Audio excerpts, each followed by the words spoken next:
बिस्मिल्लाहिर्रहमानिर्रहीम। अस्सलाम वालेकुम डियर स्टूडेंट्स। आज हमारा लेसन नंबर 17 है। इसमें हम पढ़ने वाले हैं press freedom, laws and ethics, new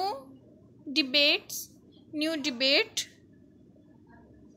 ragging, still hard. ठीक है, इसमें हम लोग प्रेस की जो है, प्रेस को फ्रीडम भी है, उसको आज़ादी सहाफ़त भी है, लेकिन साथ कुछ लाज भी हैं। लाज की ज़रूरत क्यों पेश आई थी? प्रेस को फ्रीडम की भी ज़रूरत है, लाज की भी ज़रूरत है। ये कैसे जो चीज़ें हैं कॉन्फ्लिक्ट पैदा कर रही हैं, तो ये किस तरह हम लोग इसको अंडरस्टैंड कर सकते हैं कि जब जैसे ही प्रिंट मीडिया इनरोल हुआ, एक तो सबसे पहले हम लोगों ने जो पढ़ा था प्रीवियस लेक्चर में कि हिक्की गज़ट ने प्रिंटिंग प्रेस जो थी उससे अपने ज़ाती जो गरज था उसका जनरल के ख़िलाफ़ उसको निकालने के लिए उसने इस्तेमाल किया अखबार को। वो अखबार निकालता था लेकिन वो जहर उगलता था उसके गवर्नर जनरल के ख़िलाफ़। वो अखबार को अपने लिए ज़ाती तौर पे इस्तेमाल करता था। ठीक है, ये मैं सिर्फ प्रीवियस लेक्चर की आपको मिसाल दे रही हूँ, जिसकी वजह से फिर को जो था वो कानून और स्टेट को हरकत में आना पड़ा। उसका न्यूज़पेपर भी बंद किया, उसको सज़ा भी दी और उसको जुर्माना भी किया, ताकि नेक्स्ट टाइम कोई और ऐसी गलती ना कर सके और अगले जो हैं वो बेवेयर हो जाएं कि हमें जो है आगे संभल के चलना है। अखबारात का मकसद आवाम की रहनुमाई करना होता है, उनको मालूमात पहुँचाना होता है, लेकिन कुछ जो न्यूज़पेपर होते हैं वो प्रोपागेंडा पे उतर आते हैं, वो गवर्नमेंट को थ्रेट करते हैं। सहाफ़त एक ऐसी चीज़ है जिसको इस्तेमाल किया जाता है। एक बहुत बड़े बादशाह था, उसका कहना था कि मैं जो है 100 संगीनों से इतना नहीं डरता जितना मैं एक अखबार से डरता हूँ, क्योंकि अखबार का जो सैलाब है, एक प्रोपागेंडा जब चलना शुरू होता है तो वो दरिया समंदर की तरह सब बहा के ले जाता है। ठीक है, इसलिए जो अखबारात होते हैं, मीडिया होते हैं, ये गवर्नमेंट्स को थ्रेट करते हैं अपने मकासद पूरा करने के लिए। इसीलिए फ्रीडम्स ऑफ स्पीच भी है, बिल्कुल इंफॉर्मेशन देना, हुकूमत के ऊपर तनकीद करना, आवाम को अवेयर करना, रहनुमाई देना, ये अखबारात का सहाफ़त का काम होता है, लेकिन एक हद के अंदर, क्योंकि आज़ादी किसी भी चीज़ की जो है excess of everything is bad. किसी भी चीज़ की ज़्यादती जो होती है वो बैड होती है, बुरी होती है। इसीलिए सहाफ़त के लिए भी कुछ कवानीन मुतारफ़ करवाए गए ताकि इन्हें अपनी हद में रहते हुए ये अपने इख्तियारात को इस्तेमाल करें। प्रेस लाज है, प्रेस लाज जो है इसमें क्या था कि इसमें अखबारात को बुक्स को लाइसेंस इशू किए जाते हैं लाइब्रेरीज़ को कि वो किस किस्म की बुक्स जो है वो शाया कर सकते हैं। ठीक है, इस तरह तो यहाँ भी होता है कि कोई भी किसी के ख़िलाफ़ किताब छाप के और मार्केट में फेंक दे, अगर आपके एथिक्स एंड लॉज नहीं है तो उस बंदे की खूब मिट्टी प्लीत की जाए। तो इसीलिए जो है अखबारात वही बुक्स वही शाया हो सकती हैं, वही जा सकती हैं जिनको लाइसेंस मिले हों कि ये जो है ये मॉरल वैल्यूज़ जो है आवाम को मॉरल वैल्यूज़ के साथ दे रहे हैं, इनको रहनुमाई दे रही हैं, आवाम के लिए अच्छी शाया हो रही हैं। ठीक है, इसमें उन्होंने बताया हुआ है कि कौन सा कानून जो था ये किस दौर में बना, ये हिस्ट्रीज आपने खुद पढ़नी है, ये नेम आपने खुद पढ़ना है, बस आपके कॉन्सेप्ट क्लियर कराए जाएंगे। सेंसरशिप क्या होता है? सेंसरशिप एक चीज़ होती है जो बैन कर दी जाती है। ठीक है, सेंसरशिप होती है अगर कोई चीज़, जिस तरह आप लोग अक्सर टॉक शोज़ देखते हैं तो उसमें कोई जो 2-3 सियासी मुख्तलिफ पार्टी से ताल्लुक़ रखने वाले लोग होते हैं, किसी भी बंदे जब वो जज्बाती हो जाते हैं तो क्या करते हैं, वो गाली गलौज पे उतर आते हैं या किसी को बुरा भला कहते हैं, तो टीवी चैनल्स वाले उस बात के ऊपर टू लगा देते हैं, दैट्स मीन उसे रिन कर देते हैं कि ये बात जो है वो एथिक्स के ख़िलाफ़ है। तो उसको क्या कह सकते हैं हम लोग? उसको कहेंगे कि इस बात के ऊपर सेंसर कर दिया गया है, इसको छुपा दी गई है, इसको आवाम के आगे आने से छुपा दी गई है। इस तरह किसी को गाली देना जो है ये मीडिया में नहीं दिखाया जाता, क्योंकि ये मॉरल वैल्यूज़ को फॉलो नहीं करता।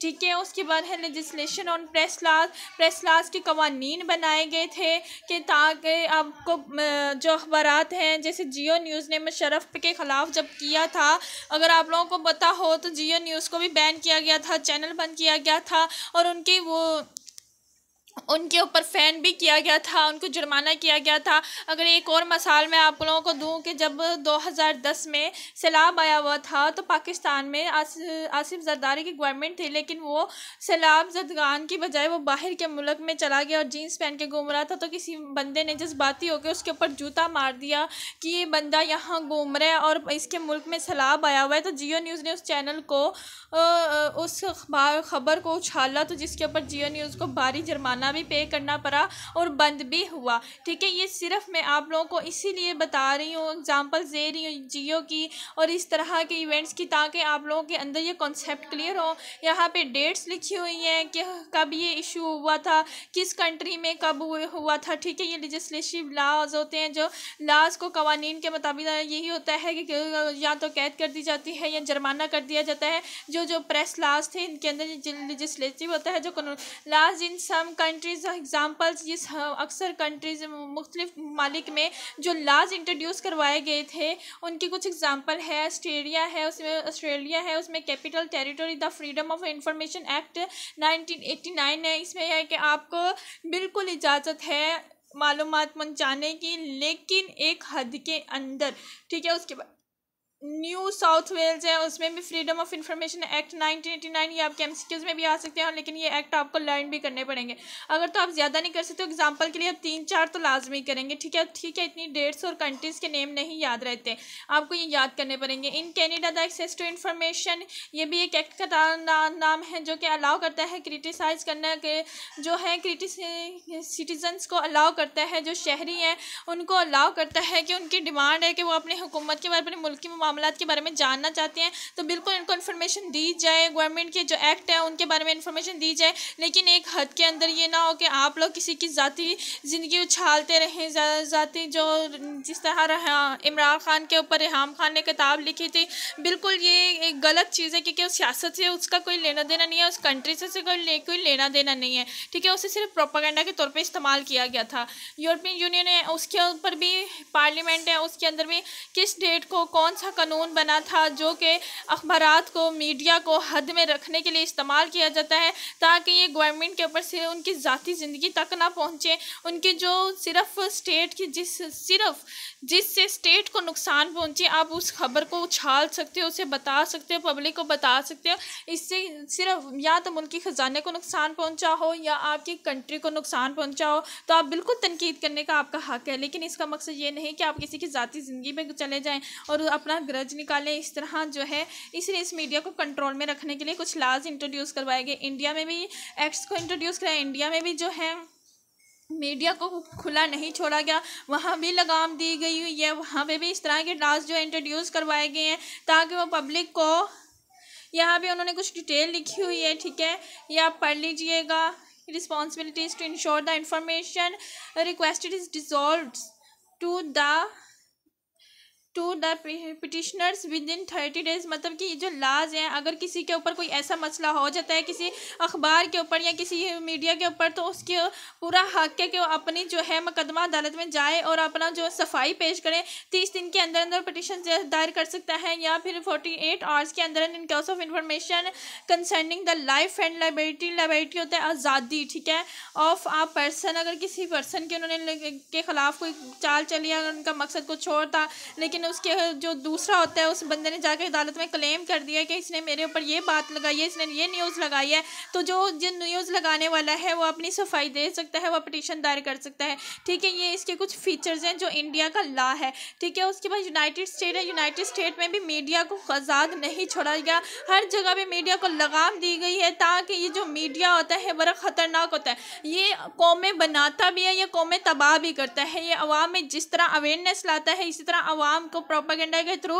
वर्ग लाता भी है, क्योंकि अगर तो अवाम एहतजाज करने के लिए हुकूमत के ख़िलाफ़ बाहर निकल आती है, मीडिया इतना प्रेशराइज कर देता है, तो ये भी गवर्नमेंट के लिए प्रॉब्लम की बात होती है। इसलिए मीडिया को कहीं भी बगैर लगाम के नहीं छोड़ा गया, इसके लगाम डालने के लिए कुछ लॉज इंट्रोड्यूस करवाए गए हैं। अब पाकिस्तान में जो सबसे ज़्यादा आज़ाद मीडिया हुआ था वो जनरल परवेज़ मुशर्रफ के दौर में हुआ था, क्योंकि इससे पहले सिर्फ PTV होता था। PTV के बाद जनरल परवेज़ मुशर्रफ ने पाकिस्तान में मीडिया को आज़ाद किया और इसके साथ साथ उन्होंने कुछ लॉज भी इंट्रोड्यूस करवाए थे। ठीक है, उसको हम लोग इंफॉर्मेशन ऑर्डिनेंस 2002 इन अक्टूबर 2002, इसको अक्टूबर 2002 लॉ भी कहते हैं। इस लॉ में भी उन्होंने अलाउ किया था कि सिटीजन्स को बिल्कुल राइट है कि वो पब्लिक जो records held by a public body of the federal government, जो फेडरल गवर्नमेंट कह रही है आवाम को राइट है कि उस तक तमाम रहनुमाई पहुँचाई जाए, उनके बारे में तमाम डिटेल्स दी जाए, लेकिन एक हद के अंदर रहते हुए। ये उन्होंने कुछ लाज बनाए थे जनरल परवेज़ मुशर्रफ में, उसमें भी यही था कि अगर कोई अखबार या ख़बर के ऊपर कोई लग जाता है, कोई सेंसरशिप या कोई वो बैन कर दी जाती है, तो उसको भी पूरी राइट है कि वो अपने हक़ के लिए अदालत में जा सकती है। ठीक है, अब इस लाज में जो था कॉलोनियल पीरियड, इन सब कॉन्टिनेंट जब इंडिया और पाकिस्तान इकट्ठे रह रहे थे तब भी लाज इंट्रोड्यूस करवाए गए थे। उसमें बिल्कुल जो हमारे बड़े बड़े रहनुमा थे, जिनमें मौलाना मोहम्मद अली जौहर, मौलाना ज़फ़र अली ख़ान, सर सैयद अहमद ख़ान कायद आज़म और दूसरे हमीदुन निज़ामी का नाम आता है, उन्होंने अखबारात को इस्तेमाल किया था आज़ादी की मुहिम चलाने के लिए। ठीक है, वहाँ पे भी आप अखबार निकाल सकते थे, लेकिन बड़े सगीर में भी आप इनके ऊपर अखबारात के ऊपर कुछ लाज थे जो कि एक हद में रहते हुए वो अपने इजहार ख्याल भी कर सकते हैं और अपनी पब्लिक को गाइड भी कर सकते हैं। जब मुसलमानों के रहनुमाओं ने आज़ादी की तहरीकें अखबार के थ्रू चलाई थी तो इन अखबारात को भी मुश्किलात का सामना करना पड़ा था, इनको जेल भी हुई थी। हमारे बड़े बड़े रहनुमा हैं, उनमें जिनका भी नाम आता है, उन्होंने जेलें भी काटी थी, लेकिन उन्होंने आवाम को जगाना नहीं छोड़ा था अपने अखबारात के ज़रिए। फिर कॉन्स्टिट्यूशन जो हमारा 1973 का आइन है, उसका आर्टिकल 19 है जो आपको राइट देता है कि हर इंसान को जो freedom of speech and expression है कि जो भी बंदा है उसकी अपनी आज़ादी हक़ राय दी हर शहरी को है, हर शहरी को। इसीलिए तो वोट का हक़ दिया जाता है ताकि वो बता सके कि वो किस पार्टी को सपोर्ट करता है और किसको सपोर्ट नहीं कर रहा। तो जो आर्टिकल 19 है ये आपने याद रखना है, ये आपके MCQs में भी आ सकता है कि जो आपको राइट देता है कि आप अपने आइडियाज़, एक्सप्रेशन, फीलिंग्स सब कुछ आप एक्सप्रेस कर सकते हो। ठीक है, आप अपनी गवर्नमेंट के ऊपर तनकीद कर सकते हैं जो वो काम गलत कर रही है। उसके बाद है press council of Pakistan. Pakistan की एक काउंसिल बनी हुई है जहाँ पे पाकिस्तान का प्रेस जो होता है वो सारे मामला देखे जाते हैं। जो जर्नलिस्ट होते हैं बड़े बड़े जो उसको हैंडल करते हैं और वही उसको बनाते हैं। वो तमाम जो मामलात हैं कि अगर प्रेस को ज़्यादा दबाया जा रहा है तो उसके अगेंस्ट भी उठेंगे। अगर वो कोई दूसरा अखबार है तो वो गवर्नमेंट के सेंसरशिप के ख़िलाफ़ जा सकते हैं। और अगर तो जानबूझ के आमरीत हो या जमहूरियत हो, अखबारात को मुश्किलात का सामना तो करना ही पड़ता है। कोई भी जब किसी गवर्नमेंट के ख़िलाफ़ लिखता है तो गवर्नमेंट उसके ख़िलाफ़ एक्शन लेती है, तो ज़्यादा तनकीद बर्दाश्त नहीं करती। कुछ हुकूमतें बर्दाश्त करती, कुछ नहीं करती। तो जब वो उसके ख़िलाफ़ लिखती हैं तो अखबारात को मुश्किलात का सामना करना पड़ता है, या तो जेल भेज दिया जाता है। कुछ सहाफ़ी का कत्ल भी हो जाता है लेकिन उन्हें पता भी नहीं चलता कि उन्हें कत्ल किसने कर डाला है। तो इसी तरह ऐसे सहाफ़ियों की आवाज़ बनने के लिए जो अखबारात हैं वो बैन क्यों हुए, सेंसर क्यों हुए, अगर गलत बात पे बैन हुए हैं, क्योंकि तनकीद करना तो हक़ है, तनकीद की तो बैन हुआ है। तो ये प्रेस काउंसिल ऑफ पाकिस्तान है जो इन सारे मामलात को देखती है। ये एक काउंसिल है जो कुछ सहाफ़ियों पर मुश्तमिल होती है। ठीक है, फ्रीडम ऑफ इंफॉर्मेशन ऑर्डिनेंस 2002, इसमें भी यही था कि आपको बिल्कुल जो है इंफॉर्मेशन आवाम तक पहुँचाने के लिए बिल्कुल राइट है कि आप आवाम को गाइड करो कि गवर्नमेंट ये अच्छे काम कर रही है। तनकीद भी करें कि यहाँ पे गवर्नमेंट को ऐसे करना चाहिए था, यहाँ नहीं कर रही। लेकिन आवाम तक जो आप तक सारे प्रोजेक्ट्स, ये वाला प्रोजेक्ट शुरू हो गया, यहाँ डैम पे काम शुरू हो गया, अब ये वाली स्कीम चल रही है, कर्जा स्कीम चल रही है, कामयाब जवान प्रोग्राम चल रहा है, या पनाह गाहें चल रही हैं, पनाह गाहें जो गवर्नमेंट ने बनाई है, इंट्रोड्यूस करवाई हैं, ये चल रही है। वो स्टूडेंट्स को वज़ाइफ लगाए गए, कोई भूखा ना सोए, ऐसी स्कीम चल रही है। तो ये सारी जो मालूमात है आप तक मीडिया के थ्रू ही पहुँचती हैं।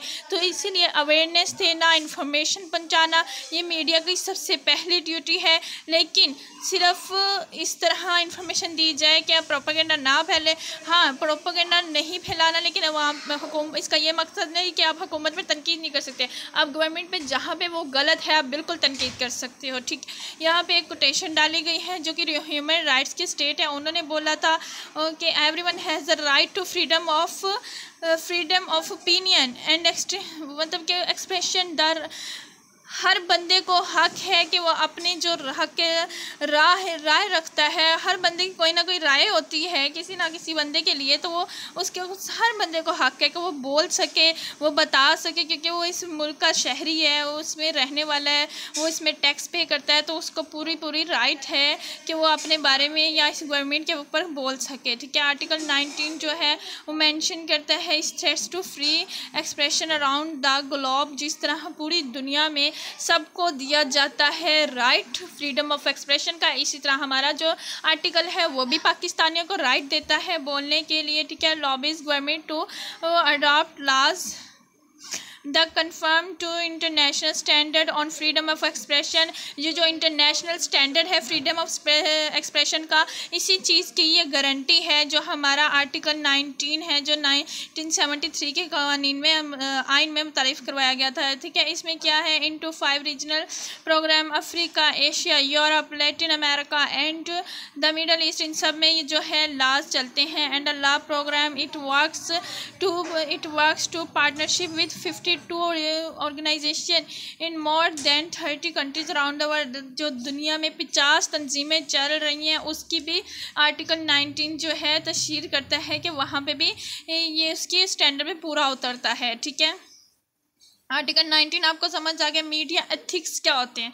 मीडिया एथिक्स भी यही होती हैं कि वैल्यूज़ होती हैं एक इंसान की। आप मीडिया के ऊपर अगर तो कोई इसकी एग्जांपल मैं ऐसे दे सकती हूँ कि आप कोई भी ऐसी जिनसी जराइम की जो न्यूज़ है उसको जो ऐसे ही नहीं चला सकते।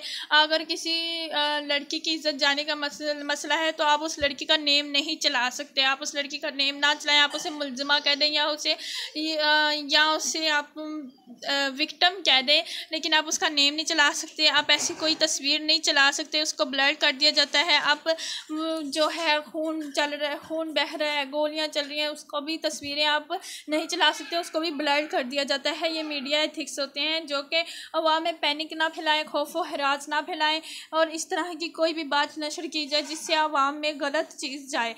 ठीक है, ये मीडिया एथिक्स हैं। इसमें जो आएंगी सबसे पहले उन्होंने कहा कि जो सच्चाई होती है, सच होता है, जर्नलिस्ट का सबसे पहली ड्यूटी होती है कि सच बोलना। अगर कोई ख़बर ऐसी है लेकिन जर्नलिस्ट को नहीं पसंद और वो अपनी तरफ से उस खबर को तोड़ मरोड़ के नहीं पेश नहीं कर सकता, यही चीज़ है कि उसको फॉलो करना पड़ेगा। जो रूल्स एंड राइट्स हैं उसको अपनी पसंद नापसंद नहीं देखनी।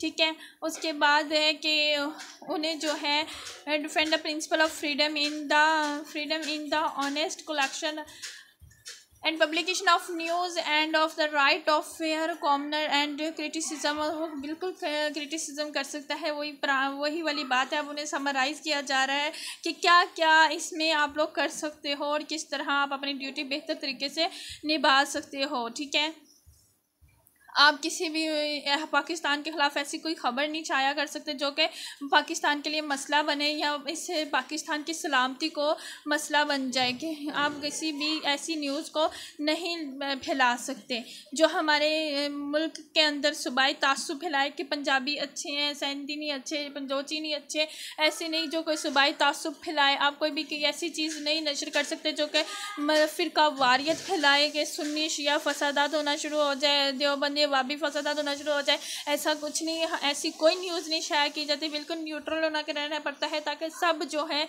वो एक ही हैं, एक ही पाकिस्तानी हैं, कोई पंजाबी सिंधी बलोची नहीं है। सूबाई तासुब से बचाना है, उसके बाद सेकुलराइजेशन से बचाना है। ये सारी जो है मीडिया एथिक्स है और इसको सिर्फ पाकिस्तानी बन के ही पाकिस्तानी दफा करना है। ठीक है, इसीलिए ये लाज बनाए जाते हैं ताकि मुल्क में किसी भी बुरी सूरत हाल से बचा जा सके और तमाम शहरियों को पाकिस्तानी और इस्लामी और मुसलमान होने की तरफ ही कोई ऐसी चीज़ ना हो कि उनसे कोई प्रॉब्लम हो सके इस कंट्री में। इसलिए ये जो लाज हैं इंट्रोड्यूस करवाए गए थे।